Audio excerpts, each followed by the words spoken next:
We are live. This is Devin of DevinGalladay.com, and I'm excited to be here because we're doing something completely different.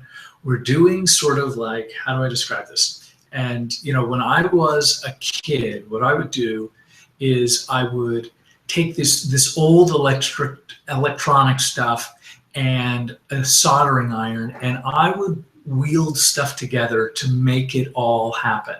If I wanted quadraphonic sound, I was soldering the speakers and tying things together, and did all kinds of weird experiments with recordings.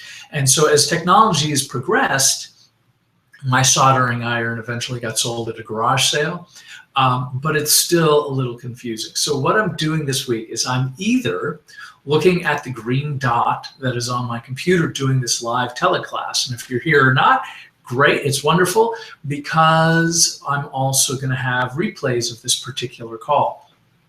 Actually, all of my calls are replays, and all of my calls are now going to iTunes. We're eventually going to do Google Play, and we're going to do a bunch of whole other fun things. So it's kind of all coming together slowly, but I've got the green dot on my computer doing this live thing, and then I have my regular sort of like camcorder camera that is recording me at the same time as well. So if you're watching this live and then see the replay, there's going to be a slight different variation going on, but I've got two cameras going on, I've got a mic going on, I've got a live vocal going on, and I have no idea how complicated I have made my life, but we are moving forward, and the cat just jumped on my lap, and so here we are, and we have been doing this 5 weeks. This is actually week number 6. We are on 5 love and relationship killers, things that you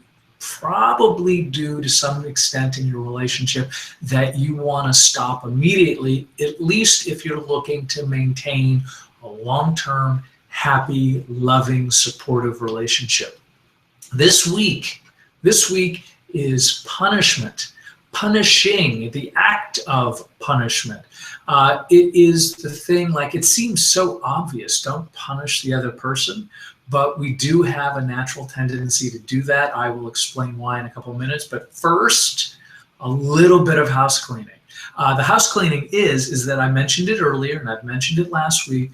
I now have an official iTunes show called The Mystical Solution to Modern Love, which is sort of a series of classes that I have been doing that went really well.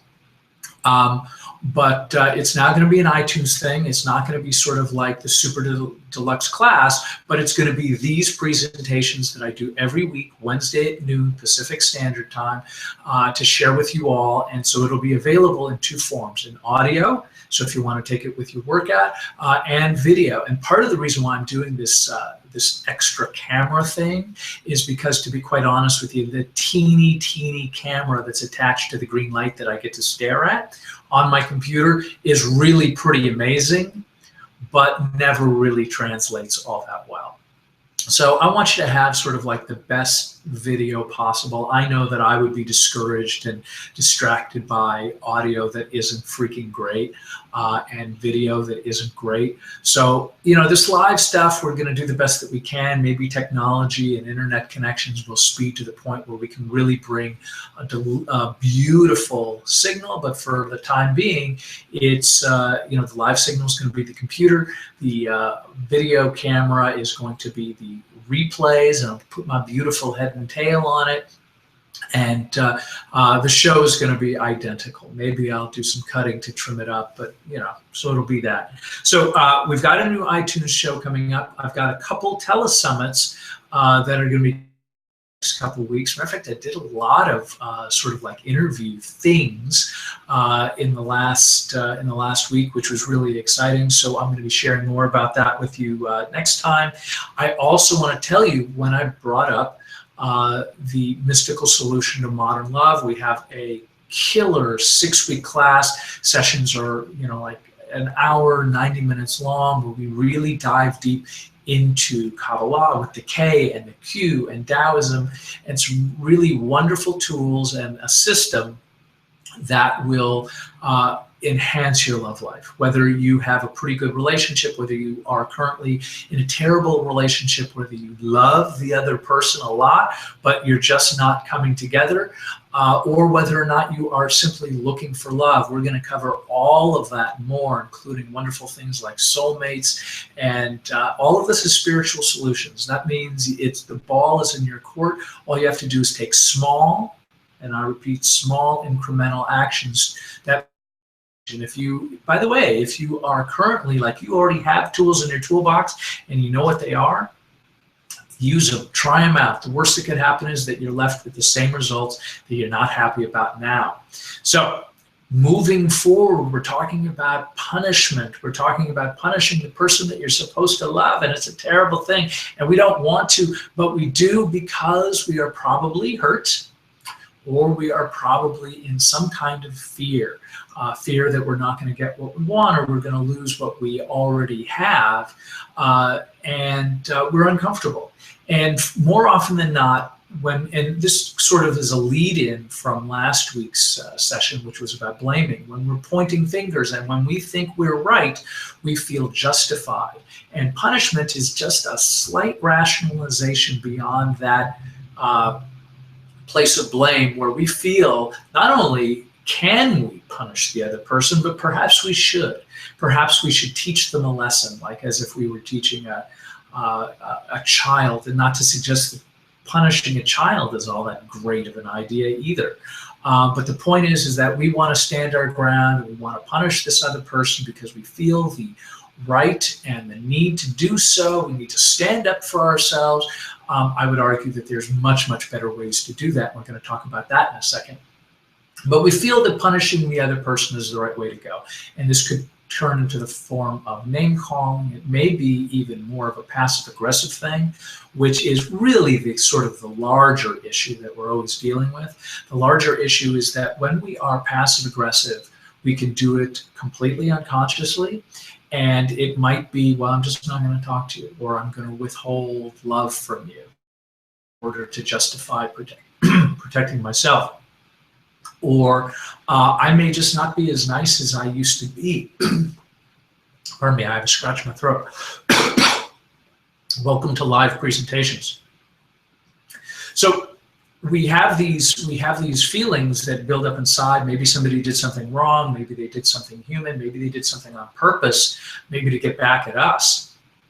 If they are doing that and we punish them in return, we're just creating a cycle that will ultimately keep putting a wedge and a distance between the two people, because at some point when I get punished, the first thing I want to do is back away. Now, I would argue that really what you want to do is run towards that thing so you can really connect with what the problem is to overcome it. That said, how can you stop punishing somebody? Because you're going to have a feeling come up, and how do you deal with the feeling? All right, so one of the things that we talk all about, here, we talk a lot about the tree of life, mostly as a model to understand. And if you're listening to this, this is a model of 10 spheres that are kind of arranged in a 3-column pattern, with the highest sphere at the top being the closest thing to, shall we say, God or divinity or your highest self, depending on what your spiritual beliefs are. And the lowest being much more about, well, the opposite of unity: fragmentation, pieces, chaos, details, itsy bitsy things. This gives us all kinds of reasons down here to justify and glom onto little bits of detail that will justify some of our actions, rather than focusing on the top of the tree, which is unity. So I know that if somebody is doing something wrong, like my wife or my child or somebody that I love and care about, or even the world at large, I frequently want to stop and recognize that I'm part of this grander whole of humanity. How do I do that? When somebody, or I feel I've been crossed or wronged, or when I think I am absolutely right and justified, how do I not punish that other person? Well, we're gonna get into this a lot more in the coming weeks, but we're going to be talking about ideas of acceptance, service, and when I say service, really what I am is I'm talking about love. And when I say love, a friend of mine, Dave, I always try to give him kudos for this, always says love is an action, and that action is service. So when I put the needs of somebody other than myself above my needs, when I do that, that's an act of love.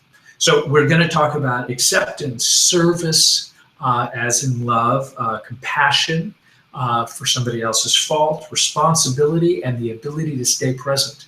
And when I say present, frequently when we get into things like punishment and blaming, it's almost like a knee-jerk reaction. We have a feeling, we want to respond to it. You accuse me of something, I'm immediately defensive without actually exploring whether or not what you're saying may actually have some validity and something that I may want to change about myself. So anyway, we're going to be talking about those things in the coming weeks. But for now, focus on the ideas of accepting the other person's foibles, admitting your own wrongs, and trying to connect to sort of your highest self, which includes the ideas of unity and love and acceptance. And those are the things we're going to be focusing on, how to really like never have to worry about having your love killed again. But before we get to that, we're going to do a live call that's going to focus primarily on the things that block love, the unconscious things that we do that we put in between our number one relationships, frequently our romantic ones, or the things that we do between our kids, and love in general. So if you're around and you want to be live with me, come back next week, 12 Pacific Standard Time, next Wednesday, and we're going to do a live thing. I'll send out some notifications about this, and this is going to be fun. As always, ask me your questions at the bottom of devingallady.com. I will put a banner here. I couldn't do it this week for some technical thing. There was no wires to solder together, I suppose. Ask your questions, stay in touch, join our group, and have a wonderful, spectacular week. Thanks so much for joining us.